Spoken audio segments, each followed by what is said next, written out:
And that change of heart changed everything, albeit temporarily. Point 1. Flake voted for Kavanaugh to move out of the committee. He also made clear that he would not vote for Kavanaugh on the Senate floor without an FBI investigation of the sexual assault allegation against him, an accusation that the nominee has vehemently denied. Point 2. In a vacuum, that doesn't mean much. If Republicans only lost Flake, they would have 50 votes in favor of Kavanaugh's confirmation when the scheduled vote would happen on Tuesday. That would allow Vice President Mike Pence to break the tie, and Kavanaugh would be confirmed. Point 3. But Flake, as well as Minnesota Democratic Sen. Amy Klobuchar, suggested in the moments before the 11-10 vote that there were other Republicans who felt the same as Flake. They would not support Kavanaugh's confirmation unless and until the FBI investigation happens.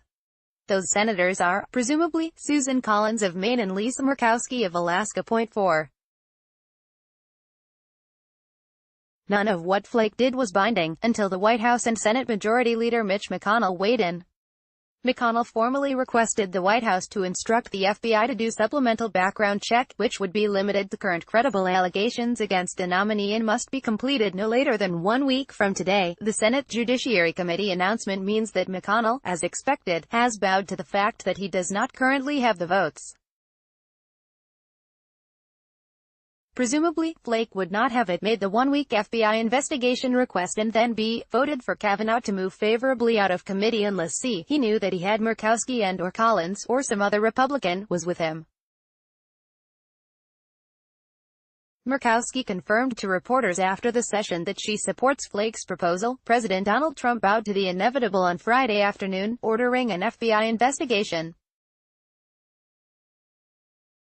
So that's where we are. With Flake and Murkowski now on the record saying they will not support Kavanaugh unless there is an FBI investigation, McConnell's hands were effectively tied. He's not going to call the bluff of Murkowski and Flake for fear that they make good on their promise and Kavanaugh's nomination fails by a single vote. Earlier this week, the president publicly expressed his unhappiness with the fact that the vote on Kavanaugh hadn't happened yet. They could have pushed it through 2 weeks ago and we wouldn't be talking about this right now, which is what I would have preferred, Trump told reporters of the Kavanaugh confirmation vote. South Carolina Sen.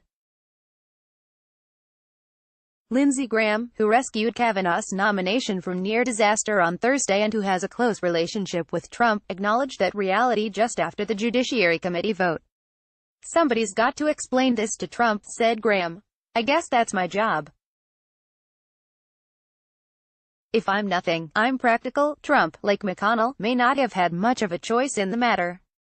If the options are A. refuse to ask the FBI to reopen the background investigation and lose Kavanaugh, or B. allow the FBI investigation and, assuming nothing is found that incriminates Kavanaugh, get Flake and Murkowski, and any other wayward Republican senators back into the fold in support of the judge, then Trump really had only one option. The biggest loose end still remaining, of course, is whether Kavanaugh decides, in the face of a week-long delay, to simply withdraw.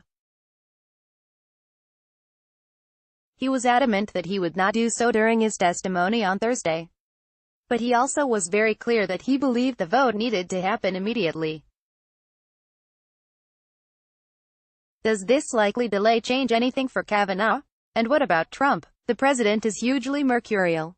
He has already openly discussed what would happen if he was forced to move on from Kavanaugh.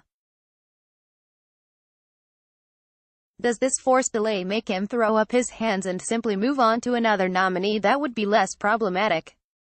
More questions than answers. But what's clear is that now that Flake and Murkowski are holding strong, McConnell and Trump had very few appealing options other than to accept a week-long delay, something they insisted was a non-starter just days ago.